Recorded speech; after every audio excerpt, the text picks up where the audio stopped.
레위기 6장 1절부터 7절 말씀 마음을 집중하시고 함께 읽어보십니다.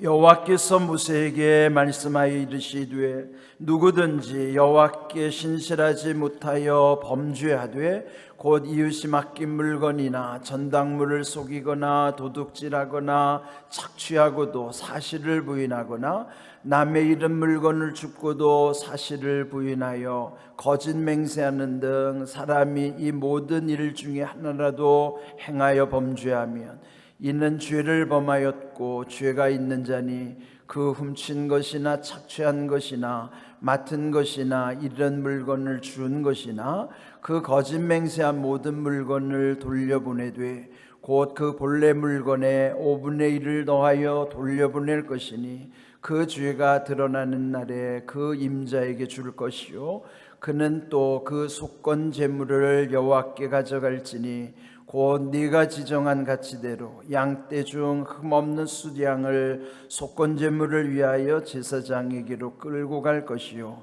제사장은 여호와 앞에서 그를 위하여 속죄한즉 그는 무슨 허물이든지 사함을 받으리라. 아멘. 어제하고 오늘 나눈 말씀이 그 구약의 중요한 5가지 제사 중 그 마지막 5번째에 해당하는 속건제에 관한 말씀입니다. 그 속죄제와 속건제는 반드시 하나님께 드려야 되는 의무 제사고요. 또 그 두 제사는 물론 속죄라고 하는 것은 그 영역이 더 커서 하나님께 드리는 것이고요. 속건제의 의미는 그 하나님과 관련된 것이지만은 그것이 우리가 관계 맺고 있는 세상과 이웃과에 대한 그 하나님의 공의를 사랑으로 실천하는 그런 말씀을 주시는 것입니다. 그래서 이 오늘 제목이 5분의 1을 더하여 그랬죠. 이 속건제의 중요한 특징은 어떤 그것을 배상할 때에 반드시 5분의 1을 더하여서 돌려줘야 된다 하는 규정이에요. 그러니까 5분의 1이라고 하는 것은 20%를 그 피해 보상을 더해줘야 된다는 거예요.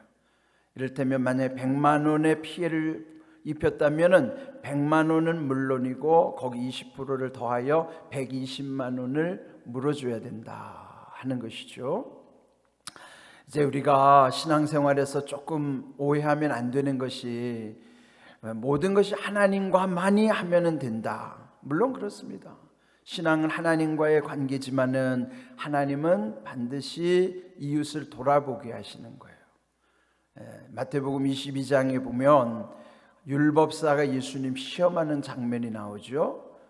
예수님께 묻기를 그 율법 중에서 가장 큰 계명이 무엇입니까? 그때 예수님 말씀하신 것이 내 마음을 다하고 목숨을 다하고 뜻을 다하여 주 너의 하나님을 사랑하라는 것이 첫 번째 계명이고 또 그와 같이라는 것은 하나님 사랑하는 그 사랑의 본질이 훼손되지 않고 하나님 사랑하는 그 똑같은 마음 가지고 이웃을 내 자신과 같이 사랑하라 하는 것이죠. 하나님 사랑과 이웃 사랑을 이거 훼손되지 않고 본질이 똑같아야 돼요. 우리 생각에는 하나님은 더 사랑하고 이웃은 덜 사랑할 것 같고 하나님 사랑하는 것은 완전한 것 같고 이웃을 사랑하는 것은 조금 덜 불완전한 것 같이 느껴지기 쉽지만 그렇지 않아요. 본질은 똑같은 거예요. 사랑은 본질이 같은 것입니다. 그래서 그와 같이 이웃을 너의 자신과 같이 사랑하라. 이 두 가지가 온 율법과 선지자의 강령이니라. 그렇게 말씀하시는 거예요. 그래서 여기 속건제라고 하는 것은 이웃에게 피해를 입혔을 때는 반드시 배상을 하라는 것이죠. 이 속건제라는 건이라고 하는 것이 허물 건자라고 그랬어요. 한문으로. 그러니까 죄라고 하는 것은 드러나지 않는 마음까지 포함되니까 그 영역이 크죠. 그런데 그 허물이라고 하는 것은 그 죄의 결과로 보여지고 나타나는 것이에요. 그거를 죄의 결과라 그래서 죄과라고도 하는 거예요. 그러면 그것을 무시하지 말고 반드시 갚아야 되는데 하나님께 속건제 제사 드리기 전에 먼저 그거부터 해결하라 하는 거예요. 하나님이 얼마나 멋있는 분인지 아시죠? 하나님과의 관계 속에서 반드시 이웃을 돌아보게 하시고 하나님 사랑과 이웃 사랑을 같이 흘러보내시는 거예요. 근데 오늘 우리 그리스도인들은 그냥 이웃에 대해서는 그냥 좀 소홀히 여기는 경향, 그저 하나님께 기도만 하면 다 된 걸로, 그게 아니에요. 기도하면 하나님이 어떻게 말씀하시는가에 순종해야 되는 거예요. 그것이 속건제에서 그리스도인의 책무, 책임을 다하게 하시는 아주 중요한 말씀인 것이죠.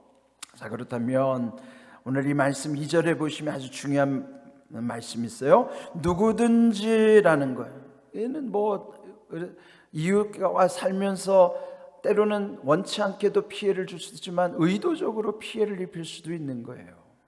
그러니까 이 누구든지 이렇게 죄를 지을 수가 있고 허물이 생길 수 있습니다. 그러니까 그것이 모두에게 해당되는데 어떻게 처리를 하느냐, 뒷감당을 잘 해야 되는 거예요. 사람들은 다 부족하고 연약하기 때문에 죄를 지을 수도 있고 잘못될 수도 있고, 그러나 그걸 어떻게 처리하느냐가 그 사람이 사람 됨됨이가 되는 거예요. 우리는 원망과 시비가 없이 품위 있고 질서 있게라고 하는 이 정말 중요한 하나님의 뜻을 이루려면은 이렇게 책임을 다하는 것, 그 하나님의 말씀 앞에 귀 기울이는 것, 그게 필요한 거예요. 누구든지 잘못할 수 있다는 것이죠. 그런데 그 잘못의 원인이 뭔가? 여호와께 신실하지 못하기 때문이라는 거예요. 하나님께 신실하지 못하면 그 다음 범과 범죄, 죄를 범할 수 있다는 것이죠. 범죄의 원인이 뭐냐면 하나님께 신실하지 못할 때 죄를 범하게 되는 것이다. 이게 2절이 보면은 우리 깊이 새기면서 그 원인이 되는 거예요. 뭐든지 원인을 해결해야 되는 거 아니겠어요? 우리가 병이 생겨도 원인을 치료해야 그게 온전해지는 것처럼 우리의 이 문제도요, 근원적으로는 여호와께 신실하지 못하기 때문에 범죄하는 것이다. 근데 신실이라는 말 좀 어렵게 느껴지죠?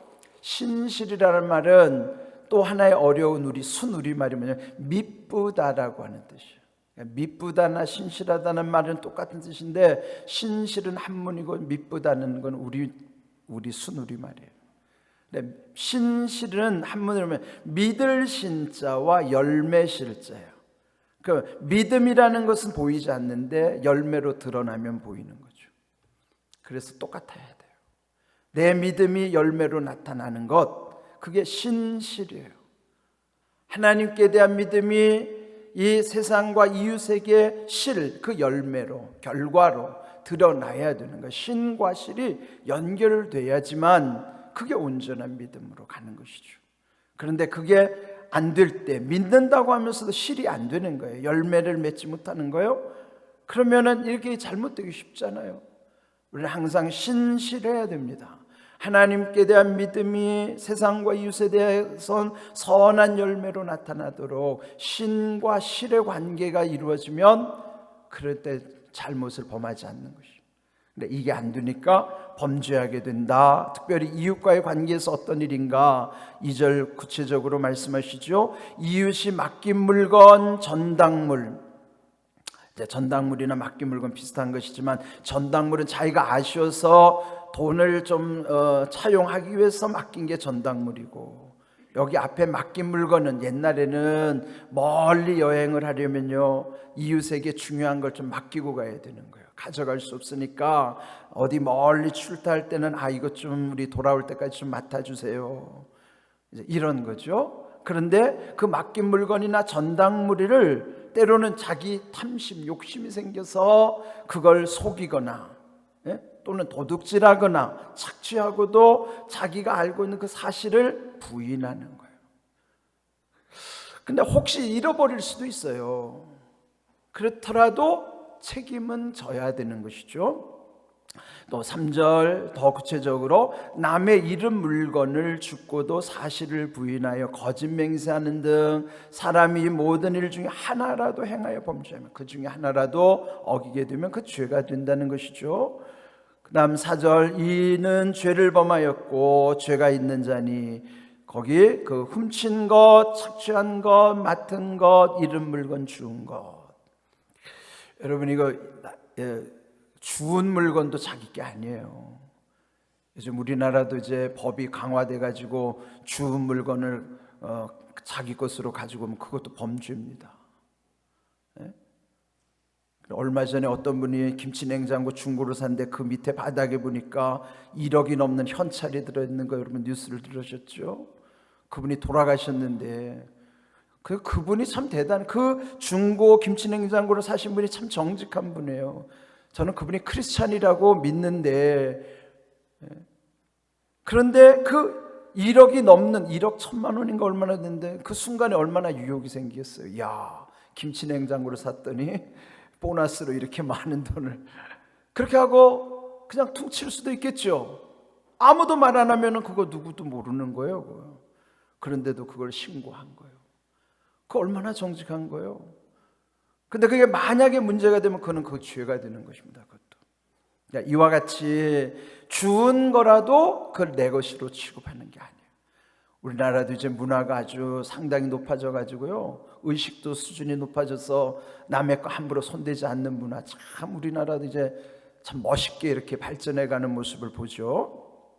그러나 어찌하든지 이와 같이 지금 여러 가지 상황을 설명하고 있습니다. 훔친 것, 이건 당연히 이건 우리 크리스천들은 상상도 못할 일이죠.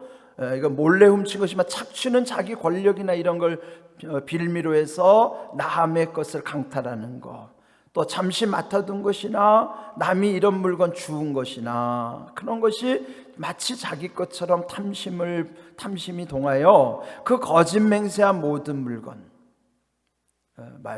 모른다든지 시치미를 뗀다든지 아니라고 부인한다든지, 그래 하나님이 다 아시잖아요. 그러나 이런 상황 속에서 그런데 이제 순간적으로 욕심 때문에 그렇게 거짓을 말할 수도 있어요. 그러나 나중에 돌이켜보니까 이게 내가 잘못했구나, 내가 순간 욕심 때문에 이렇게 거짓을 말하기도 하고 이런 마음을 가졌지만 지나고 나니까 이게 잘못된 것을 깨달은 거예요. 그럴 때는 이렇게 하라 하는 것이죠. 거기 돌려보낼 때는 본래 물건에다가 5분의 1을 더하여서 돌려보내야 된다 하는 규정인 거예요. 이게 확실하게 책임을 지게 하시는 하나님의 은혜인 것이죠. 그 다음에 먼저 그거 한 다음 6절에 속건 제물을 여호와께 가져갈지니 그 속건 제물은 반드시 흠 없는 숫 양으로 하나님께 드려야 된다는 거예요. 다른 데 제물의 규정은 폭넓게 되어 있는데요, 여기 속건제는 반드시 흠 없는 숫 양이고 반드시 그 제물에다가 플러스 20% 5분의 1을 더하여서 돌려줘야 된다라고 하는 것입니다. 여러분, 이거 먼저 순서가 중요한 거예요. 하나님께 먼저 제사를 드린 다음에 하라는 게 아니라 그 문제를 수습한 다음에 하나님께 와서 그 죄를 속해야 된다. 그 허물에 대해서 용서를 받으라는 거예요. 그럼 뭐예요? 그 사람에게 먼저 용서를 구한 다음에 와서 하나님께도 용서받으라는 거예요. 이게 참 중요한 거예요. 우리 주기도문에도 보면 그런 거 있잖아요. 우리가 우리의 죄를 용서함 같이 우리의 죄를 용서하여 주시옵소서. 그러니까 우리끼리 먼저 죄 용서가 이루어지면서 하나님이 우리의 죄를 용서해 주시는 거예요. 이게 순서를 잘 보셔야 됩니다. 이렇게 하려면 뭐예요? 하나님께 대한 절대 확신과 하나님을 두려워하는 믿음 없으면 이렇게 못합니다. 그러니까 우리가 늘 하나님을 두려워하고 하나님을 절대 신뢰할 때에 이렇게 용기를 내서 잘못됐다가도 바른 길을 찾아가는 거예요. 사람이 한결같이 바르게 살면 좋겠지만 그렇게 살기는 어렵습니다. 그러나 가끔 유혹을 받고 잘못을 저지르고 죄를 범했다 할지라도 그 다음에 그것을 제대로 수습을 해야 된다는 거예요. 그럴 때 먼저 그 이웃과의 화해 관계를 잘 회복하고 하나님께도 그 허물을 용서받으라 하는 것이죠. 그럴 때 7절 끝에 보면 그것을 속죄한즉 무슨 허물이든지 사함을 받으리라. 하나님 모든 허물을 다 용서해 주시겠다는 거예요. 용서하지 못할 것이 없다는 것이죠. 문제는 우리의 마음이에요.